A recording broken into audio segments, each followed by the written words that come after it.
Good afternoon, everyone. Thank you for joining today's MAP Environment Committee webinar on water quality regulations.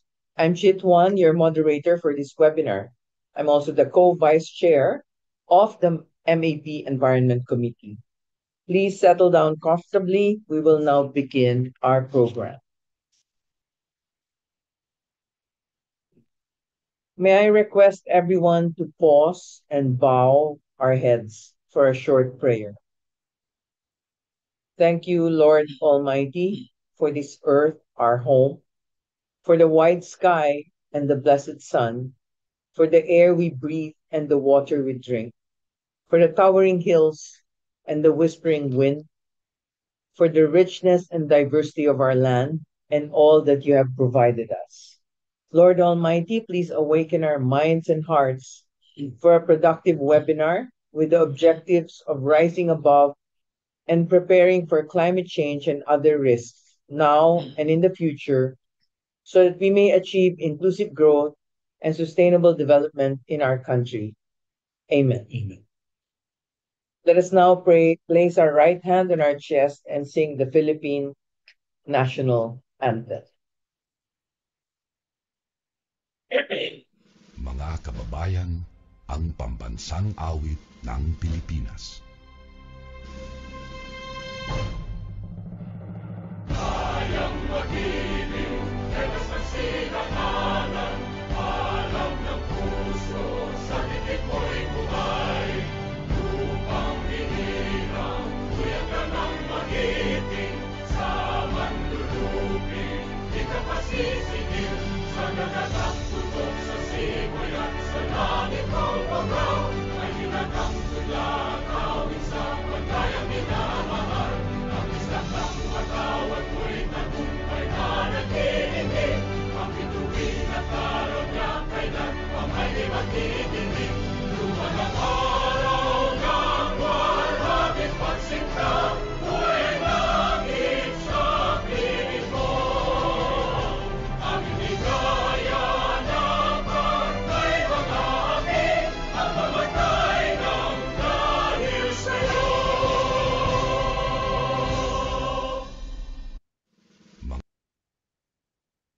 For the welcome remarks, may I call on the chair of the MAP Environment Committee, who is also the president of Advanced Renewable Energy Inc. Please welcome Dr. Reggie Casas. Reggie. Hello, good afternoon to everyone.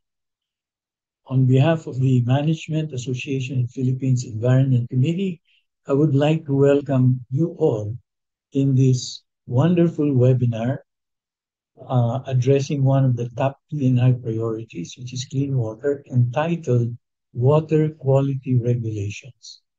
At the outset, I would like to recognize and give thanks to those who contributed to the success of our past webinars.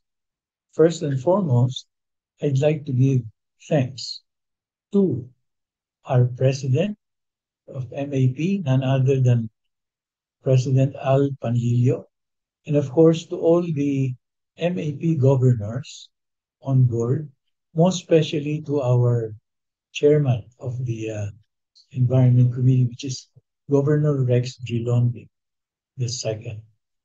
And I would like to give thanks to the members of our committee.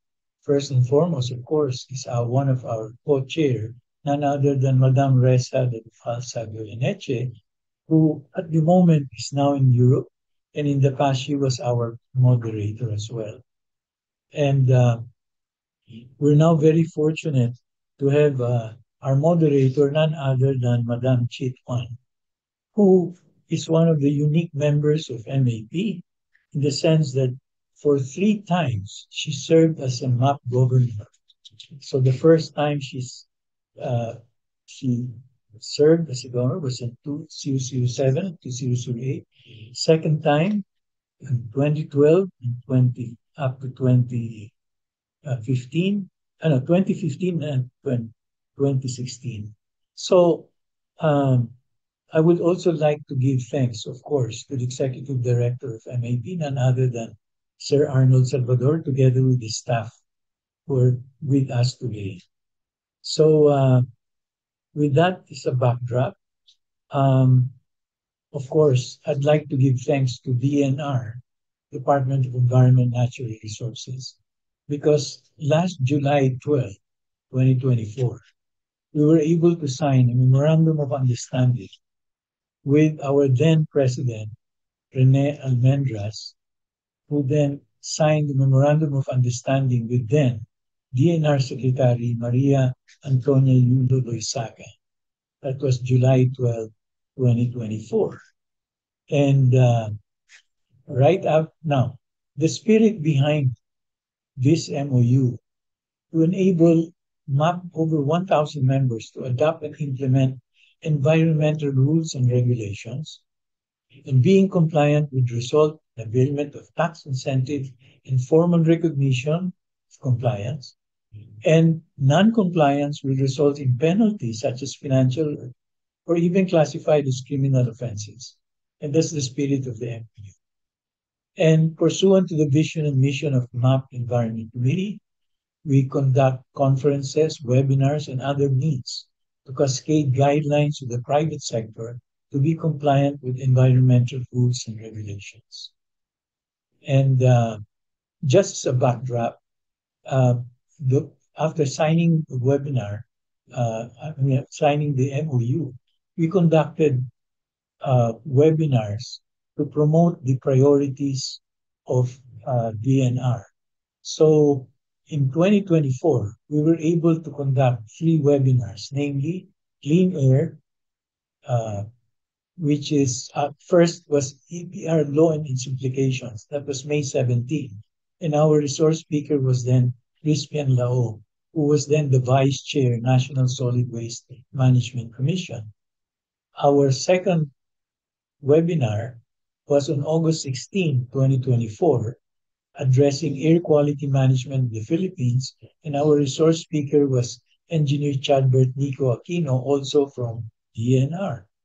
And then the third, also last year, was addressing Enhanced National Greening Program, and our resource speaker was Attorney Ray Tomas Fernandez Culiting, also from DNR. And this year, we're able to address intensified forest protection, Manila Bay, and clean water. So last April 23, we were able to conduct MAP webinar on Manila Bay Rehabilitation Program, and our resource speaker was then Director Jacob Meinbad. And last June 19, we were able to conduct the Intensified Forest Protection Program, plus Forest for Life, planting 5 million trees by 2028. And our resource speaker was also from DNR, Madam Evie Bernardino Pagayon. So with that, we're also very fortunate to have our newly appointed DNR Secretary, none other than Rafael Opilia, who was then our Secretary of the Department of Environment. So we've been,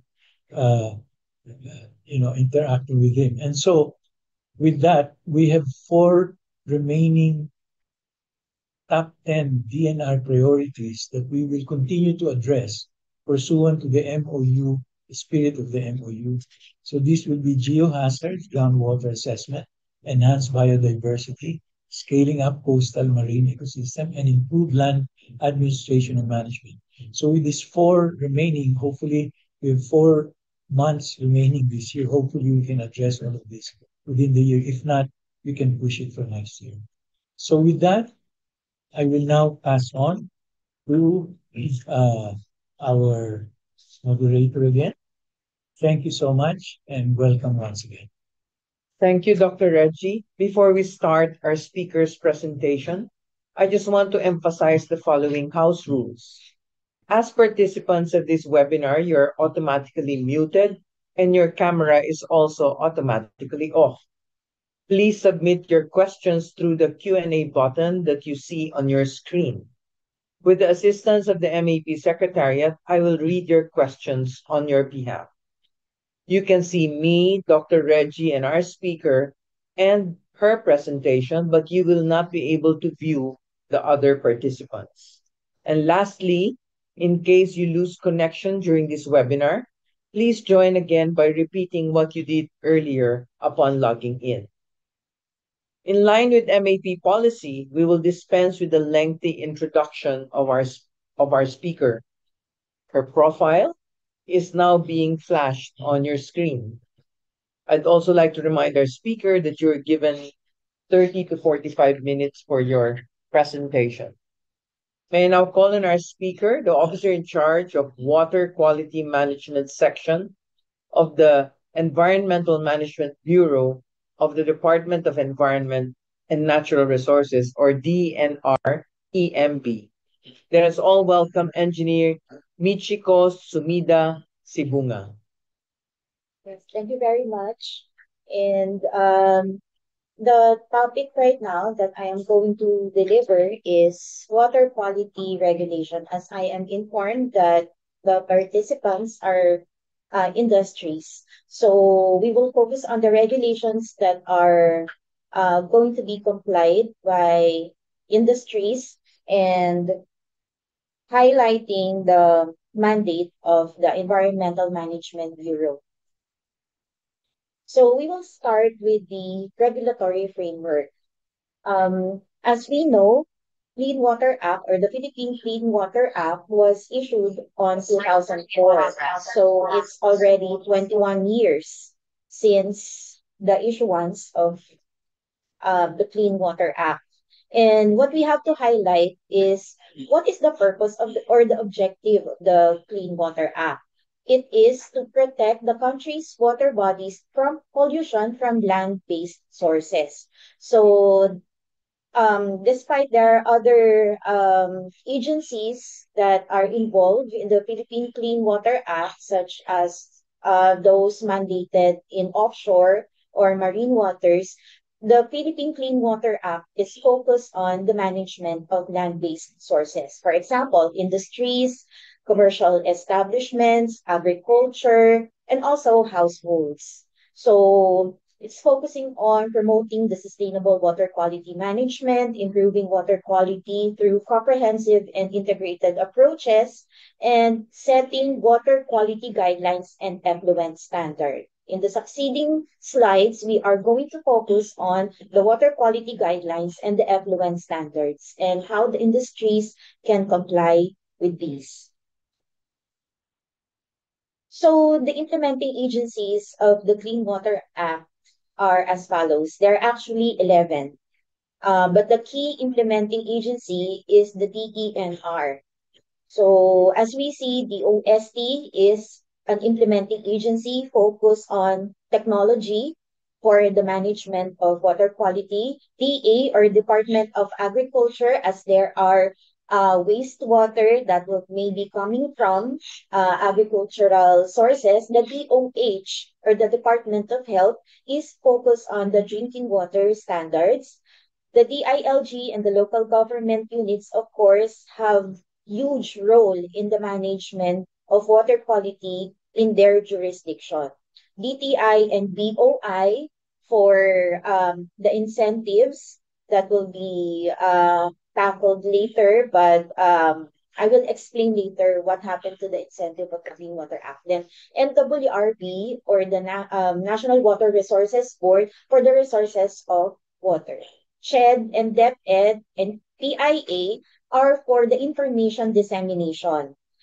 DBM is, of course, fund resources for the implementation of the water quality management. PCG is what I've mentioned earlier, that they are mandated or focused on the offshore or the marine pollution that is not usually cannot be regulated or focused by EMB, as we do not have that is not our area of jurisdiction. But PCG is there to assist the DNR. Then MWSS or LUA for the supply of water. So under the DENR, as the key implementing agency is the EMB and the Laguna Lake Authority. As we know, the EMB is the primary body responsible for monitoring, standard setting, so setting of the effluent standard and water quality guidelines, the enforcement, and related to that is related to water quality. And we have to understand that it retains oversight for the national policy, quote unquote, the national policy, while the LLDA exercises local or regional enforcement. So under the Laguna Lake Authority, which is also under the DENR, they operate independently within the Laguna Lake region. So, but they are technically aligned with the EMB in terms of the national standards. For example, the Department Administrative Order 2016-08 and the later or the recent one 2021-19 that is issued by EMB is also implemented and adopted by the LLDA. It applies the same general effluent standard but manages its own permitting system, meaning they have their own discharge permit issued within their area. So a lot of roles of the DNR under RA 9275, but we are going to focus on the regulation or the guidelines, such as the water quality guidelines and the effluent standards. Before I proceed with the water quality guidelines and effluent standard, I would like to go through explaining what is the classification of water body. Usually, what we think water bodies are classified as lake, as ocean, as river, but no, for DENR, the classification of water body lies within its beneficial or intended use. So that is what we are focused on. And we have to understand the compliance is anchored with the classification of water body or the intended use of water body. It is elaborated in Section 5 of the Department Administrative Order 2016-08. And just to go through with what is the classification of water body, there are two major categories of water body, the fresh water and the marine water. For the fresh water, the classification of water body is the cleanest, let's say. Classification is Class AA, which is Public Water Supply Class 1. It means it should be uninhabited and otherwise declared as protected area. So which means water bodies classified as AA, there shouldn't be actually industries operating in these areas as these are protected areas and there shouldn't be a pollution coming from whatever source. And as it is a public water supply, it should be drinkable where there is only a minimal or few disinfection to meet the PNSDW or the drinking water standard. But for Class A, we know that it is also a public water supply Class 2. But the difference is there should be required conventional treatment before it can be consumed. So these are the two classification where there should be it is intended for drinking or water supply. However, in the recent coordination with other agencies, especially those supply water, they mentioned that this classification is already passé, luma na, they said, because with the new technology being implemented, even those marine water, even the saline water can be used for drinking because there are desalination technologies already. But and even other classification for navigational purposes, they can use it for water supply as long as they treat it. They provide treatment for it to be passing the drinking water standards. However, I would like to highlight that as of now, we are using this classification aligned with the regulation, meaning the general effluent standard that we are imposing in the industries aligned with this classification, and we have to follow it as of now. So next is Class B for the freshwater. Freshwater means it's used for recreational purposes, meaning primary contact recreation. You can swim, you can bathe on these types of water or classification of water. There's primary contact. So the water can be you can swim on it. So sa mga balat natin, pwede siyang dumikit. We can do that. That is the classification B. But for classification C, we always categorize that for agriculture. But it can also be recreational, but not for primary contact, only for boating, fishing. But basically for class C, for agriculture, irrigation, livestock, and watering. And then the last classification for freshwater is class D. As long as the water is navigable, it is class D. But there's still a standard that is needed to be complied for class D. Next is, okay, marine water. If you would notice, same A, B, C, D classification, but there's letter S in front of the classification because of salinity, or let us say salt. Because marine water are salty, high salinity. But it starts with class SA. SA should be the protected waters or under protected areas. And it could also be fishery class 1, but um, see that it's only suitable for shellfish harvesting direct human consumption. So no need to cook, direct human consumption. There are shellfish that we consume. Then it's for class SA. Now, for class SB, remember class B in the freshwater, class SB for marine water, it's the same for recreational purpose. We can swim and we can bathe in these type of waters. And usually it is classified or used as tourist zones, ecotourism, recreational activities. It can also be fishing, probably for propagation of shellfish. But mostly we categorize it as for recreational purposes. And we know Manila Bay and the Manila Bay rehabilitation. Imagine that Manila Bay is class SB. So meaning the intended purpose of Manila Bay is for swimming, for recreational purpose. So until now, our objective is to maintain and make sure that the standard for Manila Bay is fit for recreational purposes.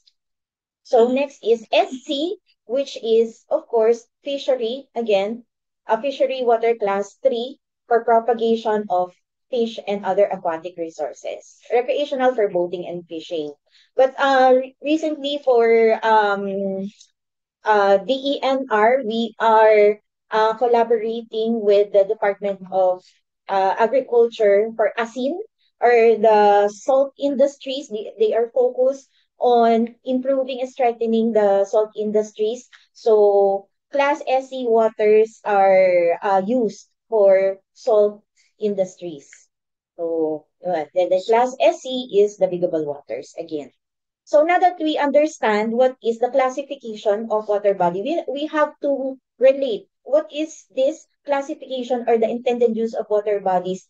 How is it related to the water quality guideline and the standard that we have to comply? So let us imagine that this is a house or a building. We see that the roof or the triangle above is the classification or the intended beneficial use.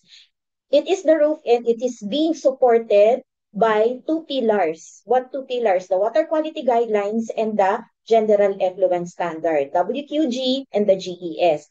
How did we come up? So what is the component of the water quality guidelines? Those pointing on the WQGR, WHO or US EPA, PNSDW guidelines. So those existing guidelines are considered when developing the water quality guidelines. The ecotoxicity data, the water quality monitoring data, and of course, the other countries' information and data are used to develop the water quality guideline. Now, the other pillar supporting the beneficial use of water body is the general effluent standard. And we know the industries should be very much familiar with these standards, because it has to be complied.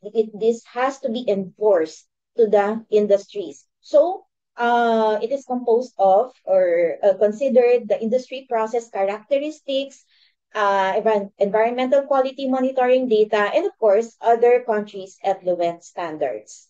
And with this, consultation process are also being done.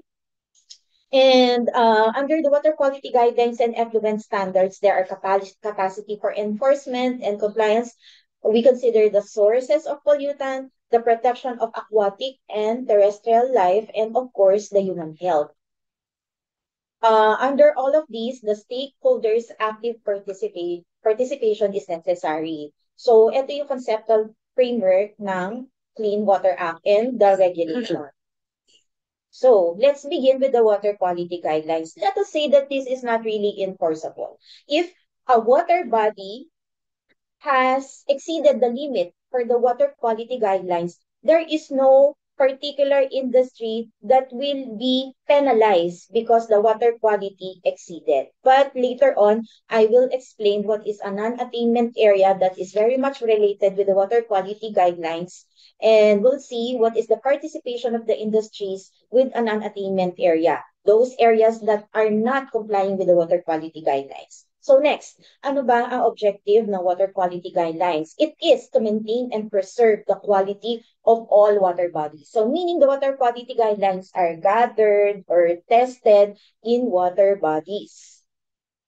Okay, as we know, industries are discharging to these water bodies. Now, I would like to mention Dow 2016-08. So, because there's a portion or part of it shows the numerical limits in milligrams or micrograms per liter for parameters such as, for example, dissolved oxygen, biochemical oxygen demand, TSS or total suspended solids, the heavy metals, for example, lead, mercury, cadmium, and then the nutrients, nitrate, phosphate, and pH, oil and grease, coliform, so on and so forth. So there's a lot of parameters that's needed to be tested in water bodies for us to know the quality of that particular water body is good.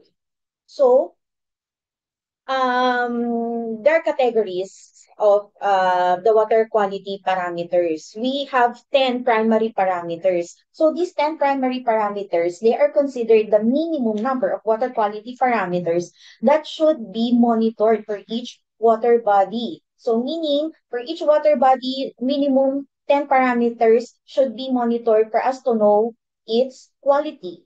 But there are secondary parameters. For example, the heavy metals, and other physicochemical parameters, ammonia, arsenic. So these parameters are used in baseline assessment as part of EIA. If there are environmental impact that we see that's probably needed to be monitored in that particular water body. For example, the water body is near a mining company, then we will check whether we have to monitor arsenic, copper, so on and so forth related to that mining activities. So, but these are secondary parameters and they're only monitored quarterly, 4 times a year. But for the primary parameters, more frequent, like 10 datasets per year.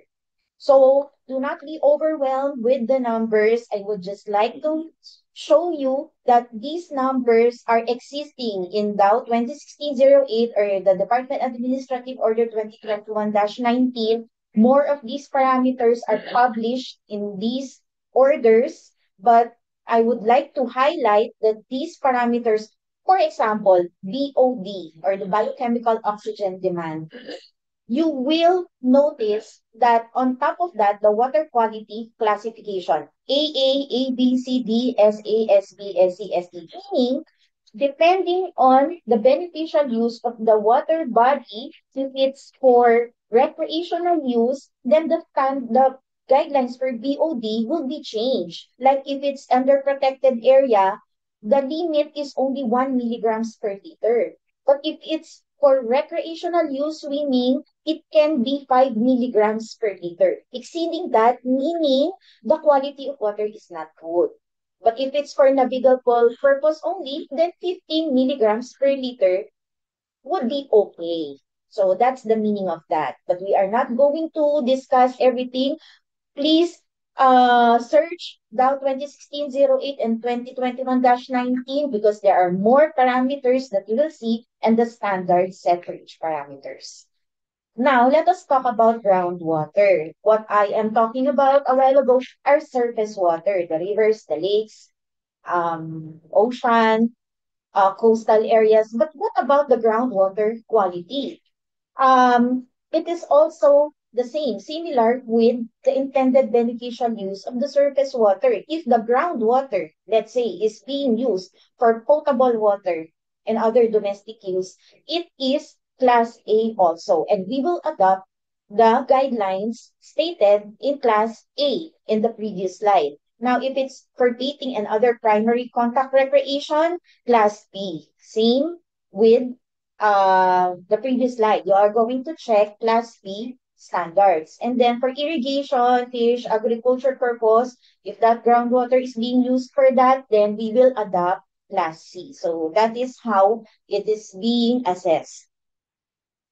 So there are important considerations. I already mentioned this a while ago, that when we are monitoring the water quality, we do not only get one sample and then we determine that the water quality of that particular water body is good or bad. No, we need to have several data sets for us to know the quality. The assessment considers, for example, the annual average of at least 10 data sets for primary parameters for 1 year. So annual average. For 1 year, we need to gather 10 data sets for us to know. But for the secondary parameter, only 4 data sets or one per quarter will suffice, but different for the geometric mean of the fecal coliform. As we need to gather 12 data sets or we have to sample one per month for us to know the quality of the water body. And there are other important consideration if um, we will determine if it's naturally occurring. There are possibility that the parameter or the pollutant it's naturally occurring in that water body. So we will consider like 10% increase for us to know if it's still okay or not. If it has increases more than 10% with its original concentration, then we will get to know if that is detrimental for human health and the environment.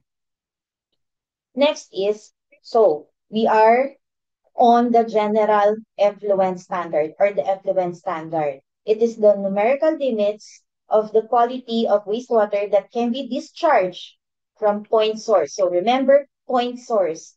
There is a point source where we gather this particular sample and it is from the discharges of the industries. And also, considering the receiving water bodies classification. So, importante pa rin yung classification. So, really have to understand what it is. Again, let us not be overwhelmed with the numbers. But these standards are the general effluent standards. What does it mean? If the industry is located in a class A or near Class A water bodies, the discharges, for example, ammonia, is limited to 2 milligrams per liter. See? So, but if your industry is located near a Class D or you are discharging into a Class C water body, then you can discharge at a maximum of 4 milligrams per liter. Exceeding that, it's a violation. If you notice, Class AA, see that Class AA, MDA, MDA means no discharge allowed. Why? Because Class AA is a protected area. That is the ideal scenario. There shouldn't be a discharge in a protected area. That's why effluent standard states Class AA, MDA, no discharge allowed. So that is the meaning of this slide. You can check Dow 2016-08 and Dow 2021-19 for the entire list of parameters. Next. Okay, so same. Now what is the purpose? As mentioned, we are regularly updating the water quality guidelines and general effluent standard. What is the consideration? The latest one is the 2021-19 So back in 2021, we updated the water quality guidelines for 6 parameters.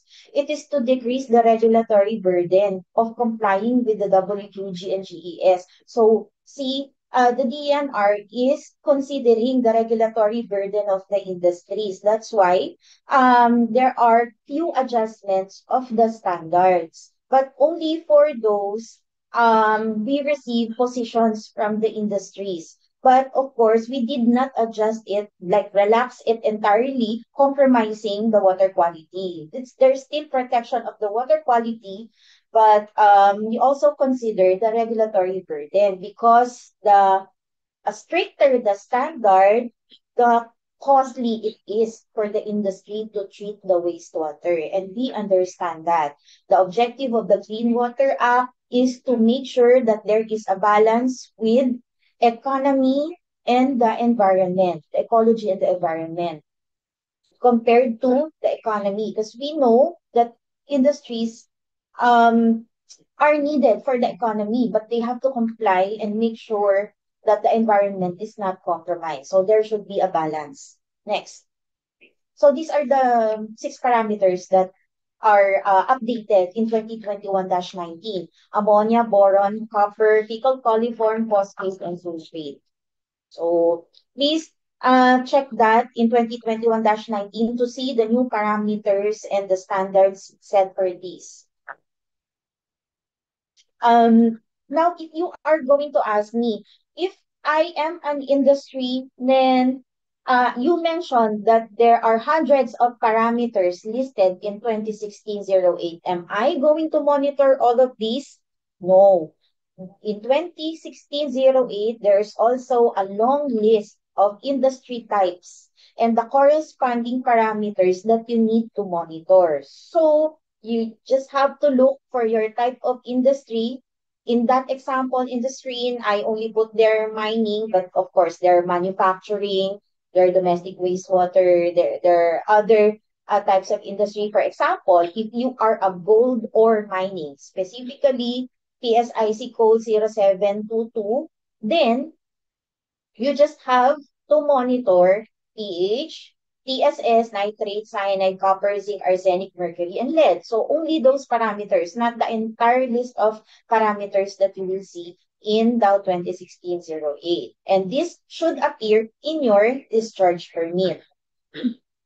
Okay, I inserted this because this is one of the regulatory flexibility stated in 2016-08, the General Effluent Standard for Strong Wastewater for TOT. We understand that there are industries with really, really high BOD in their wastewater. And it would be really costly to treat this and follow the regular standard of, let's say, 5 milligrams per liter for DOT. So this should be applied to the central office of the Environmental Management Bureau. So you have to apply. If you are an industry, usually we receive these application from distillery um, from distillery because they have high BOD. So they have to submit 12 months influent sample. What is the influent sample? If the effluent is coming from yung tinatapon na, discharge already, the influent is before the wastewater treatment. So from the process, going to the wastewater, the WTF, so between that, that is the influent, yung pumapasok doon sa wastewater treatment facility. Hindi pa siya natitreat. So you have to give us proof that you really have high BOD for 12 months and make sure the laboratory samples are analyzed in a DNR recognized laboratory, not just any other laboratory. It should be a DNR recognized laboratory. You have to submit it to us, we analyze it and check, process it. Then, if you are, let's say, if your influence shows that you are discharging like 3,000 to 6,500 influent BOD, instead of complying the 5 milligrams per liter, then it is adjusted to 100. So see, nag-increase siya, but this is well studied that it should not compromise the environment. And this is only for POD. So You can apply that to the central office. Remember, 12-month samples, succeeding, not chop, like after a year is the your next sample. It should be series monthly samples for 12 consecutive months. Okay. So next. Okay. The pollution control officer is not really specific or focused only on water quality regulations, but I would like to insert this because this is very important.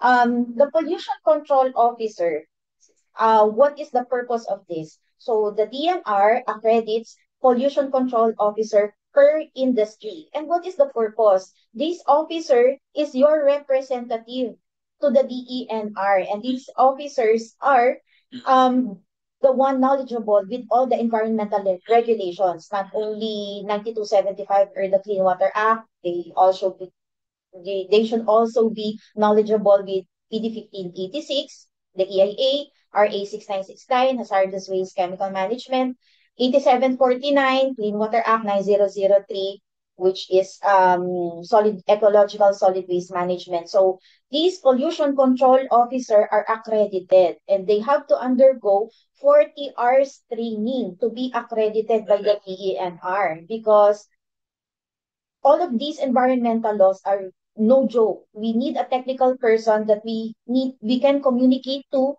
so that the industry would be able to comply because compliance is very technical. Now, if you notice, there is a managing head. Managing head is the highest ranking executive within an organization or the facility because we are focusing on the facility. Such as, for example, the president, the general manager, or the branch manager, or the CEO, they are responsible for the overall management and direction of the establishment. In many cases, also for ensuring compliance with environmental regulation, they are partnered with the pollution control officer. The managing head is required to undergo 8 hours training just to know the basics. Remember, basics lang siya ng environmental law. The PCO is 40 hours training because it is an extensive technical training to understand the compliance. And I would like to highlight this paragraph that is mentioned in 2014-02.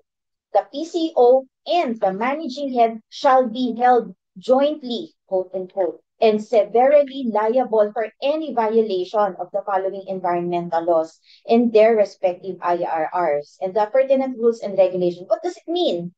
So if there is a violation of the industry, the managing head and the PCO are both liable. Why? Why do we have to include the managing head? Because they should be the highest ranking official and should know what is happening within their facility. The pollution control officer is just a personnel, a technical personnel. And sometimes pollution control officer can resign. So that's the problem. They can resign and even transfer to another company. But that is another story. But the managing head, together with the pollution control officer, are jointly liable for any violation. So you have to understand that. So next. Then we will proceed to the compliance requirements of RA 9275 or the Clean Water Act. What should be complied with? Number one, securing a wastewater discharge permit. Section 14 of RA 9275 states that an industry discharging or have this discharge of wastewater should secure wastewater discharge permit. And there are also compliance or together with the discharge permit, there are also conditions that they have to meet. Yun nga, yung mga parameters. And then the conditions should be based on effluent analysis through an EMP recognized laboratory. Again, as mentioned, it should be a DNR recognized laboratory or else we will not consider that. And the submission of quarterly SMR or self-monitoring report. So it will not end with the securing of the wastewater discharge permit. There should be a quarterly submission to the DENR. That is why pollution control officer should be a technical knowledgeable person. because they have to submit that quarterly to the DENR. So this is the discharge permit. It's under Section 14 of RE 9275. It's the legal authorization granted to the owners or operators of facilities by the DNR to discharge wastewater. So even if you only have a toilet that is also a domestic discharge, you have to secure wastewater discharge permit. How much? 2,000 to 3,900 depending on the volumetric rate or if they are heavy metals. And it's up to 5 years. Up to 5 years, meaning could be 1 year, 2 years, 3 years, up to 5 years. It is not cast in stone that it's always 5 years. It's depending on the type of industry and the assessment of EMB.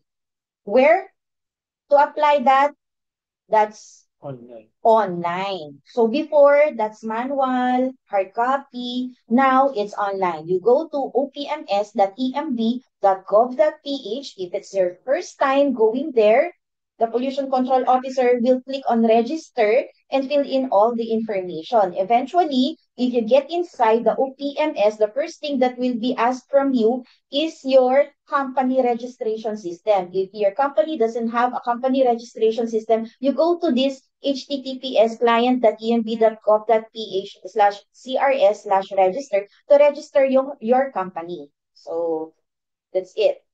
Next is, okay, so aside from the discharge permit, I would like to show you the certificate of interconnection.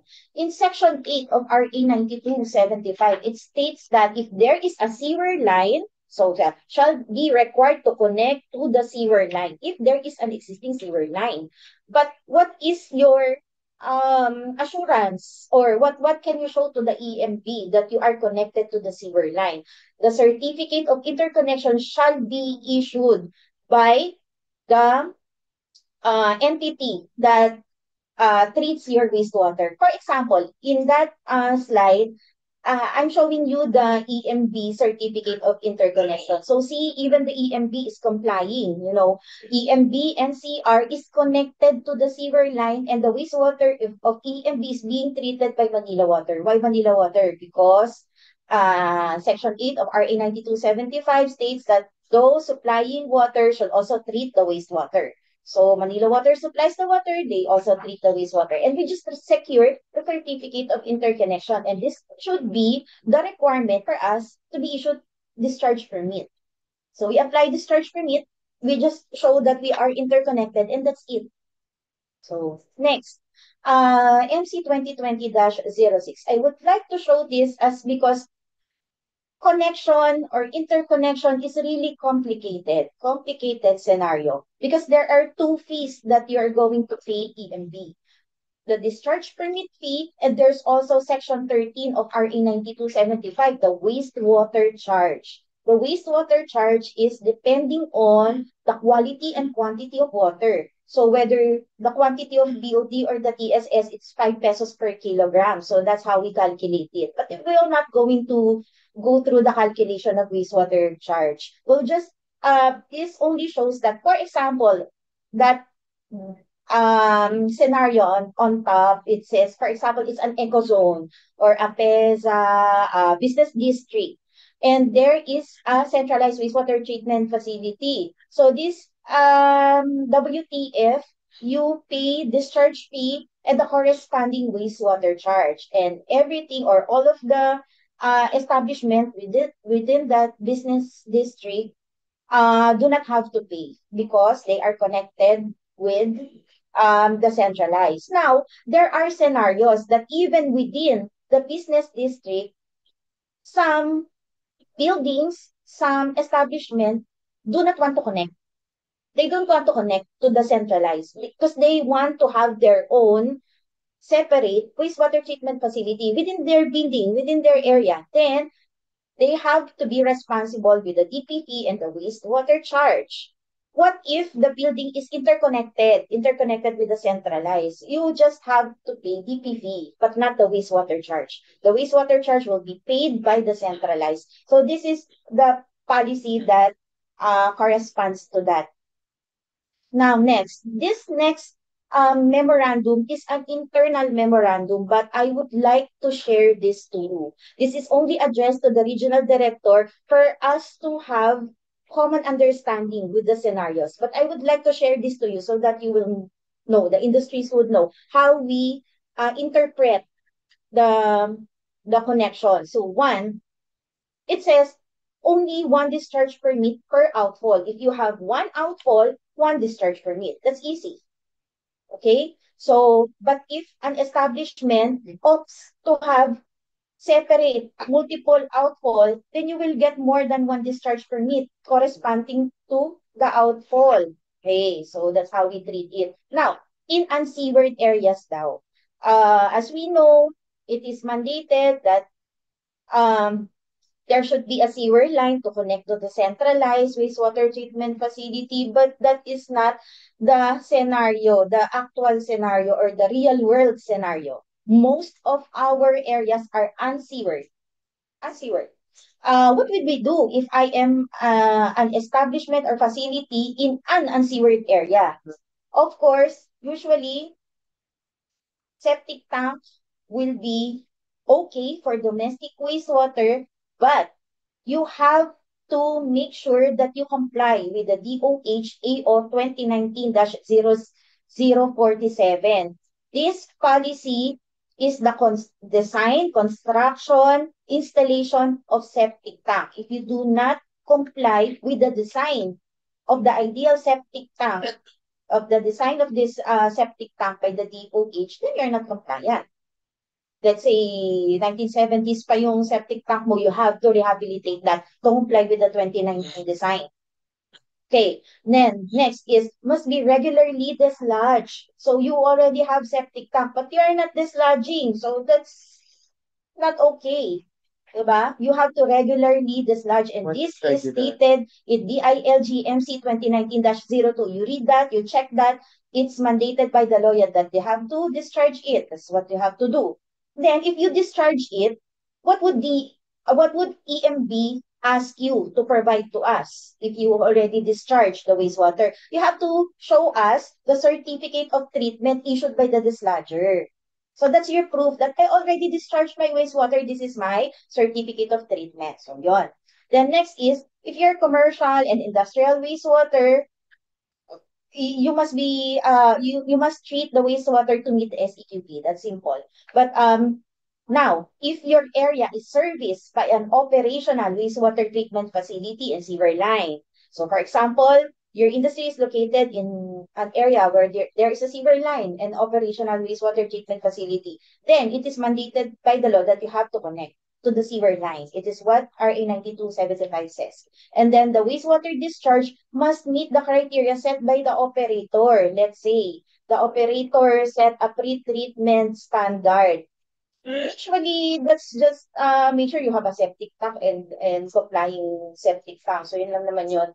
And you have to comply with that because you cannot connect with them and just put in whatever wastewater that you want. There is a criteria or the standards also set by this centralized wastewater treatment facility. And you should secure certificate of interconnection. That was shown earlier. Okay, next. So this is just simple. We know that the wastewater is coming from domestic, commercial, industrial. It could be stormwater or groundwater. So this very busy slide, again, don't be overwhelmed. Do not be overwhelmed. It is just a depiction on what is going on. What I would like to highlight here, LGU and DNR-EMP. There's a shade of light green. I hope you can see that, and a shade of light blue on the right side. Because it's one of the challenges, let's say, with the implementation or enforcement. Who is regulating the industry? Who is regulating the residential? So it only depicts that if it's a residential area, it should be managed by the LGU, and the DEMREMP is responsible for the commercial and industrial. But how about those retail centers? Tindahan lang ako, I just only sell mamon. So why are you going to regulate me? Well, so it only says that if there is an economic activity. Very basic. You have a business permit. You have an economic activity. We regulate you. Okay? Even if you only have one toilet. But there is a domestic wastewater. But if you are a residential area, no business going on in there, it's the LGUs going to regulate you. Okay? So that's just the simple explanation. Now, I would like to show you, humaba na yung presentation ko, but the 2025-24, I would like to show you this because this mainit-init pa, issued July 2025, the non-attainment area. It says that if an area, remember the water quality guidelines presented earlier, that if a certain water body is not or exceeding the water quality guidelines, I said it's not enforceable, like there is no specific industry that will get penalized because the water quality guideline of that specific water body is exceeding. But there is now a non-attainment area where portion of a water body can be declared as a non-attainment area. Especially the water quality management areas or portion thereof that are exceeding. Hindi talaga pumapasa. This water body is exceeding. For how many years? 3 years. For a specific parameter, fecal coliform, let's say. Fecal coliform, for 3 years, it is not complying with the water quality guidelines. Then you can be designated as a non-attainment area. And so what if the area is designated as a non-attainment area? We'll see. Initially, it is a water quality management area where there is an action plan where the objective is to keep the water quality within the water quality guidelines. So that's it. But if it's a non-attainment area already, that despite of this action plan, you're not complying with the guidelines, then NAA action plan will take over. What is this NAA action plan? It covers the actions that will be undertaken for the next 3 years to return, to put it back, because it's not complying. So, to return the water quality to the designated NAA to its classification. If it's intended for swimming, it should go back to being water quality, water body intended for swimming. For particular parameter, let's say fecal coliform. So that's an attainment area. But what is this contingency plan? So ano pa to? The contingency plan is the plan B of the NAA action plan. Let us say NAA action plan is 3 years. But on its second year, you really see that nothing is showing that it will go back to its intended beneficial use. The contingency plan will take over. And what is the contingency plan? It is the backup plan. But this backup plan is more stricter. It could implement really, really strict guidelines. It could even say that all industries within that non-attainment area should implement zero discharge. You're not allowed to discharge, or your wastewater should be reused entirely 100% because you are not allowed to discharge. It is possible. So that is a contingency plan. Okay, we're going to the prohibited acts. We know that there are a lot of prohibited acts under RA 9275 or the Philippine Clean Water Act. Of course, very basic, discharging or disposing materials into body of water, that is pollution. So that is prohibited act. That is not allowed. But among these, you have to look at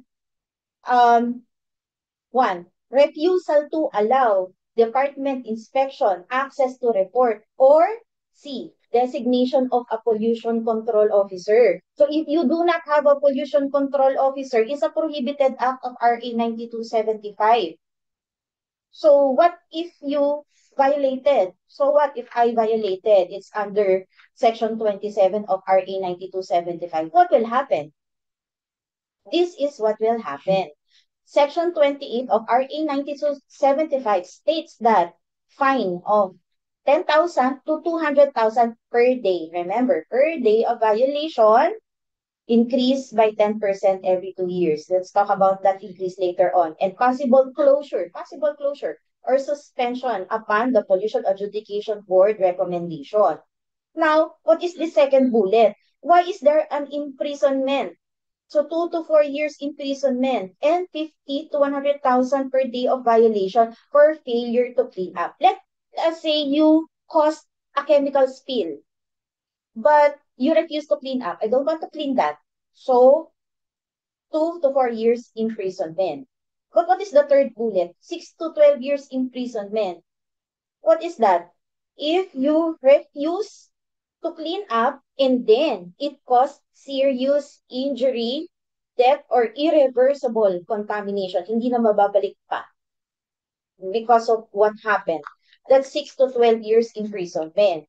And there is 6 to 10 years imprisonment and 500 to 3 million per day of violation plus criminal charges for gross violation. So, sukdulan na talagang gumawa ka na ng karumal-dumal na damages. So, it is depending on the Pollution Adjudication Board of the DNR to determine that where you go, kung ano ang fines and penalties mo. But regardless, what I mean is in Section 27, you violated anything, there is a corresponding fine and penalty. Okay, next. This is the last slide actually. Because as mentioned earlier, 10,000 to 200,000. But increase 10% every 2 years. So meaning, eto na siya. PAB Resolution 2021-05 Guidelines on the Graduated Schedule under the Philippine Clean Water Act. Meaning, 2004, it says 10,000 to 200,000, but it has already increased. Now it's already 2025. There's no more 10,000. The minimum is 25,937 to 518,000. So yun na yung bracket natin. So that's it. That is what we need to remember. That per day of violation, this is the fines and penalties for violating the Philippine Clean Water Act. Okay? Thank you very much. That is my last slide.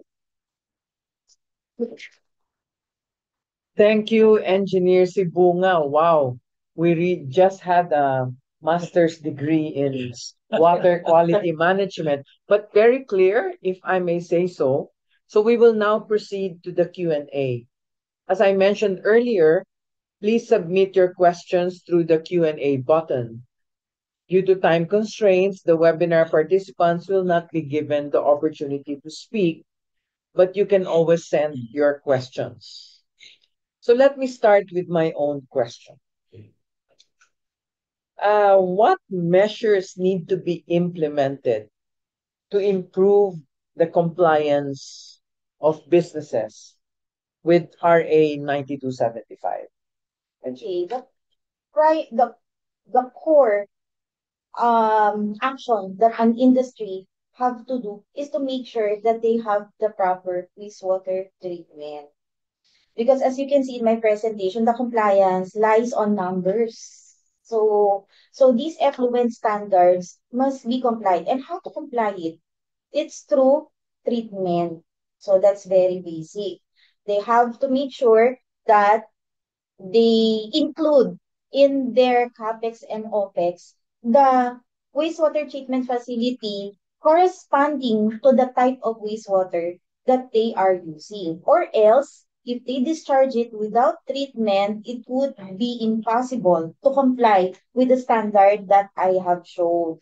So, other things are, I highlighted it, that there should be a pollution control officer and the understanding of the managing it. Because even if you already have the wastewater treatment facility, but there is no person that is responsible for manning the wastewater treatment facility or the entire system, it would be not possible for you to comply. So, But more than compliance, engineer, I think what we are seeing here as MAP members and to address our MAP members is that if your business has wastewater, as the executive, you need to devote, you said 8 hours yes, 8 hours minimum. minimum, because that is just for the basic understanding, remember, basic understanding of all the environmental laws. Let's say that we are discussing right now is only RA 9275 or the clean water, but all the environmental laws are connected to each other. if you are not managing your hazardous waste, it is possible that it will go to the wastewater. You may possibly have chemical spills because no management of chemicals. So air pollution is a different case, but 8 hours training, that is just basic understanding of the environmental law. The extensive training will be for the pollution control officer. And as if you check the law, we are actually requiring a really technical personnel as um like a sanitary engineer or chemical engineer, because depending on the type of wastewater treatment facility, it's really not basic or ordinary to operate it. It should be a technical person.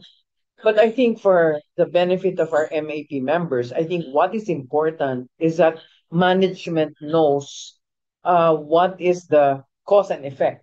In That's other number words, one. number one is everybody must have the moral obligation to ensure that any effluent, which is a word I added to my vocabulary today, effluent, and that influent, correct, is what you Influent, produce, yes. and after you treat it, it It's becomes effluent. effluent. Yes. Wow. Reggie, we already have 3 hours from Yes. the 8 hours needed. Correct. But anyway, we have some questions from our viewers, our listeners. One is from Patrick Daniel Kua, who asked if the presentation will be published or sent afterwards. I think that is something for Arnold to. It's okay with you. Is it okay to Yes. share? Yes. Okay. Very much okay. So, Mr. Kua, yes, it can be sent to you afterwards. And, after this, after viewing her presentation, you really will understand. Now I even understand where salt comes from. Yeah. Okay. And from Mr. Claro Bonilla, how successful are we in enforcing the regulations? And what are the challenges in enforcement? Okay. Yes, yes. I cannot quantify where are we right now with the enforcement, but to summarize it, we're still on the challenging part.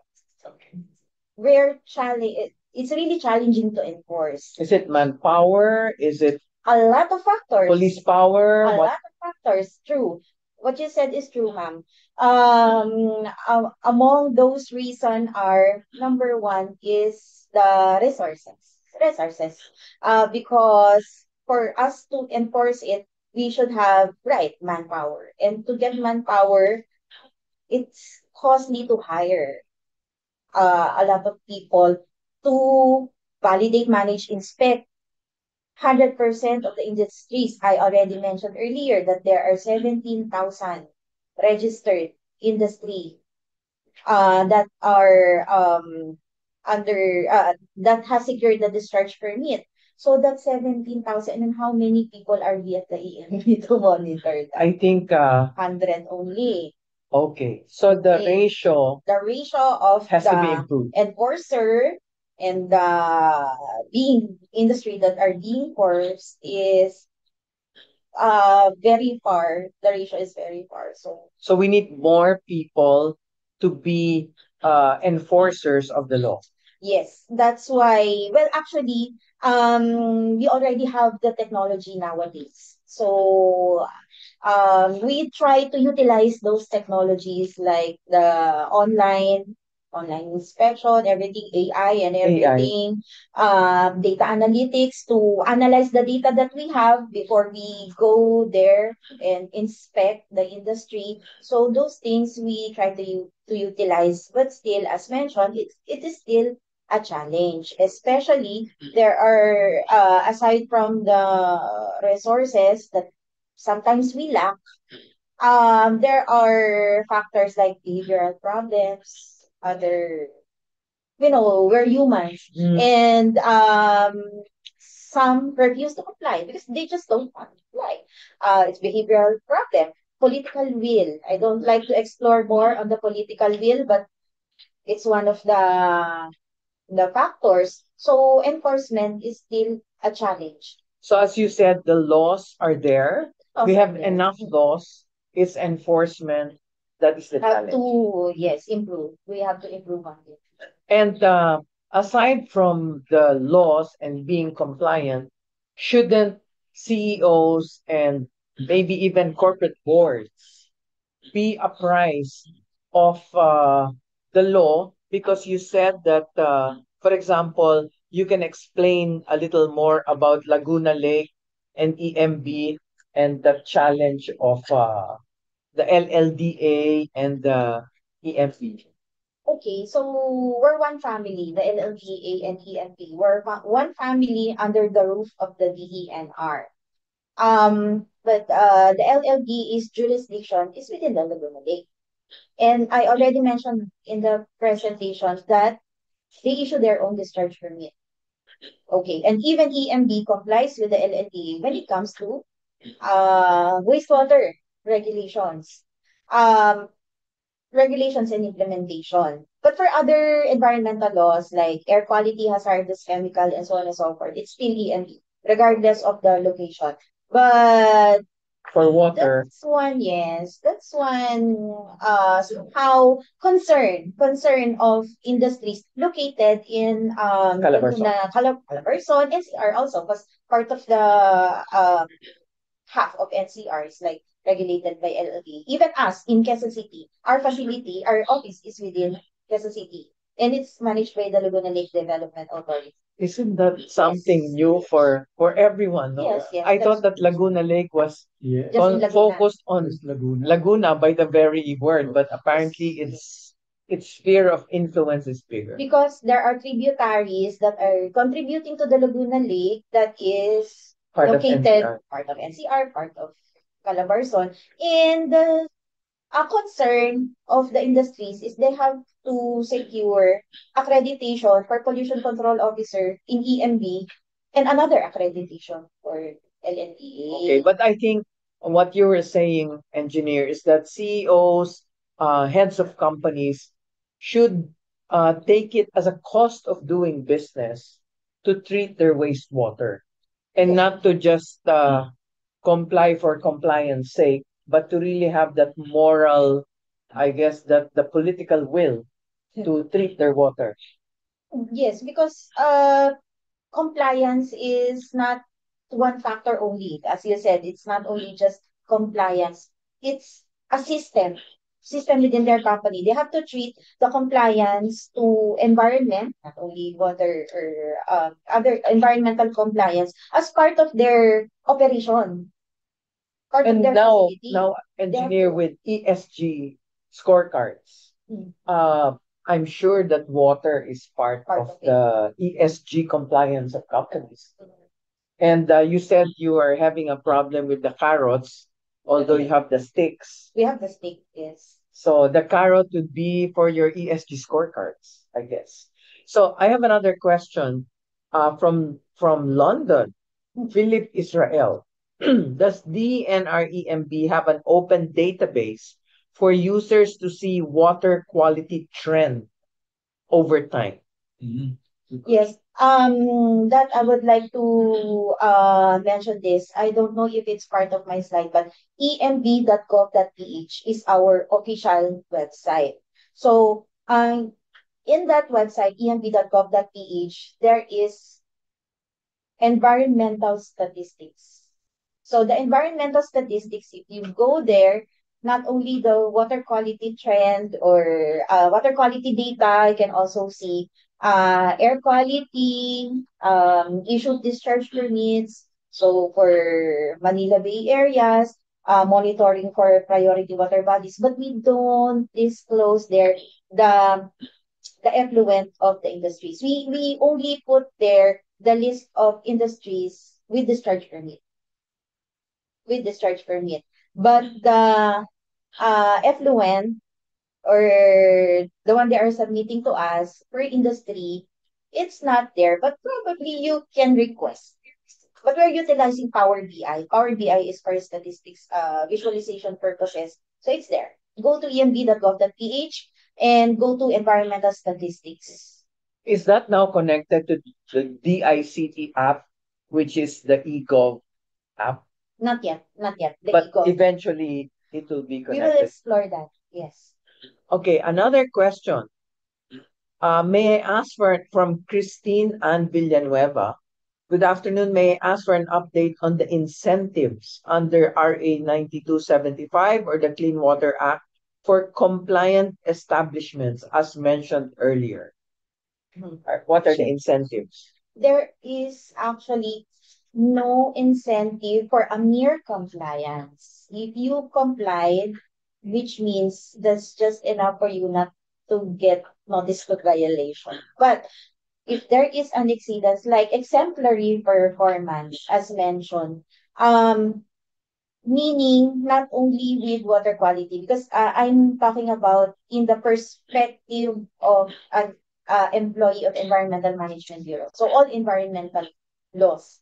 We have the Philippine Environment Partnership Program where track one is the seal of approval. The seal of approval from the DNR means that this industry has exceeded the environmental compliance that are expected from them. Because we know it is really, I know it's really challenging to comply with So they the are over and above over the and above with expected. the expected. So if Wow. they just comply, then Nothing. There's palakpakan lang yun. yeah, palakpakan. But this DNR seal of approval, meaning you have exceeded what we have expected from you, but not only with water quality, with all the environmental laws. And what you will get is, of course, recognition.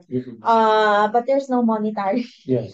Just recognition. You can put in your packaging the seal, the DNR. Yes, the DNR logo stating that um, you have the seal, kaya tinawag na seal. Kasi parang may seal na pwede mong ikabit dun sa packaging mo, showing that you are A responsible company. eco-friendly company or exceeding the performance. But engineer, that's only for water or you must be exceeding in total? In total, it should be total. Oh, Oo, yun talaga ang objective natin. But Not only with water. Because if you are complying or exceeding in water, but how about the air The quality? air We quality. cannot. Mm, We cannot interesting. provide you the seal of approval if you're not complying with others. So when it comes to the incentives sa water, we have already discussed it that unfortunately when the RA 9275 was issued, it only gave 10 years of tax incentive for those needing technology or instrument coming from other country to import to the Philippines for, let's say, putting up wastewater treatment facility and anything. But after 10 years, there's no more tax incentive. So as we know, 21 years has already passed, then there's no more tax incentive. What we have right now is just recognition, awards. So those are what we give right now. But tax incentive or monetary incentive is still a challenge. Maybe it's something that we can now look into suggest. We can look into if there is another proposed law. I don't know. Because Clean Water Act is a law. So another law should be issued to, improve To the law, supersede it. to supersede that law. Okay, and then of course there are a lot of people who want to be sent the PowerPoint. So Seen or Sian Yap is asking to be sent the PowerPoint. So engineer, I think So a lot of people are interested. And can we post your email address in the chat button? Because a lot of people want. yes, it's part of the Yes, presentation on the yes, last it's part of slide. I have the number Okay. of EMB, telephone number of EMB, our office specifically. Maybe we can flash that again. Yes. Okay. So And the local 130 is for the water quality. okay. And then wqmseo@emb.gov.ph. Yes. Yes, there. Email Okay, at see. wqmseo@emb.gov.ph. Ayun pala, I put there the website, Yes. http.emb.gov.ph. Please go there. A lot of information can be seen in our website. Okay, so we really have just the time for one last question, if any.